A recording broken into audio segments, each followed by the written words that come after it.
vive notre Nord! Vive la République et vive la France!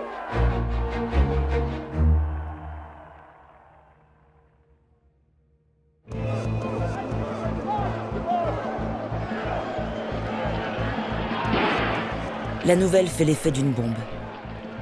En pleine guerre d'Algérie, une manifestation de partisans de l'Algérie française tourne à l'émeute.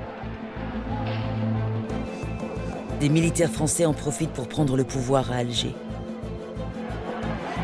Ils réclament la mise en place d'un pouvoir politique fort, sous l'autorité du général de Gaulle, pour les aider à lutter contre les indépendantistes.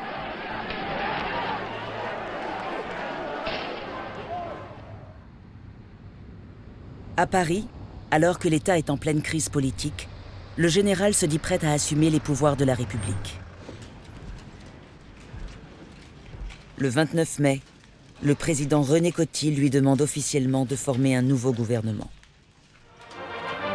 C'en est terminé des heures de crise. Peut-être eut-elle fini par emporter l'État. Charles de Gaulle porte aujourd'hui à nouveau le destin de la France.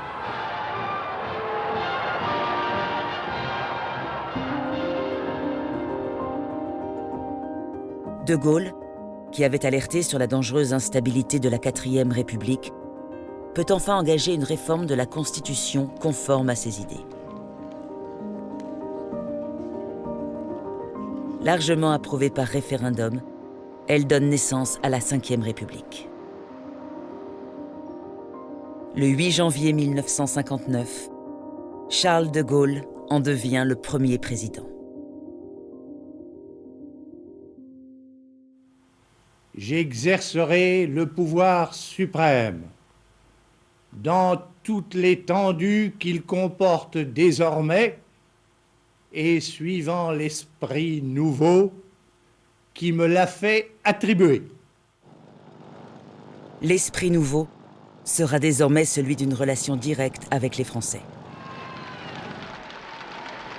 3 mois à peine après son arrivée au pouvoir, il entame une série inédite de déplacements dans l'ensemble des départements français.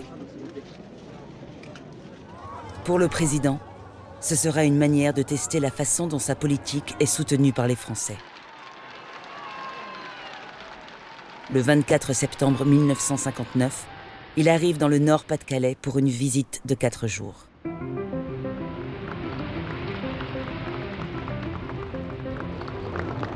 Charles de Gaulle sait qu'il est attendu sur la question algérienne. Une semaine plus tôt, à la surprise générale, il s'était prononcé pour le principe de l'autodétermination en Algérie. Il veut donc défendre son choix auprès des Français. C'est la route, c'est la seule route, c'est la bonne route. Nous la suivons carrément et nous irons jusqu'au bout, c'est-à-dire jusqu'à la fin de ce drame. Ici comme ailleurs, à Tourcoing comme à Douai, il était évident que la population ratifiait les vues du chef de l'État et l'offre généreuse et hardie lancée pour la solution du drame algérien.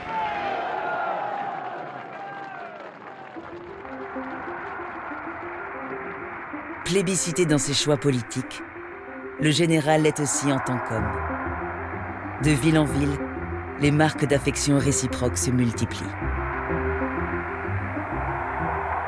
Au cours de la conversation avec les maires qu'il avait eue avant son allocution publique, il avait employé une formule curieuse, il avait parlé de notre Nord. Et ce possessif prenait dans sa bouche un sens, une saveur toute particulière. Vous comprenez pourquoi le premier mot que je prononce à Dunkerque, c'est merci.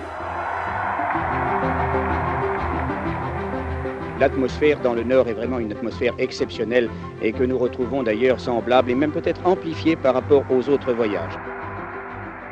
Vous donnez le spectacle et la preuve en ce moment de quelque chose qui est au-dessus de nous tous et qui est l'unité française.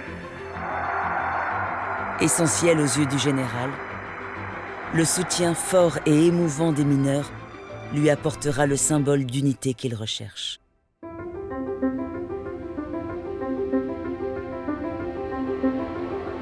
Près de 20 ans après l'appel du 18 juin, Charles de Gaulle est redevenu l'homme providentiel.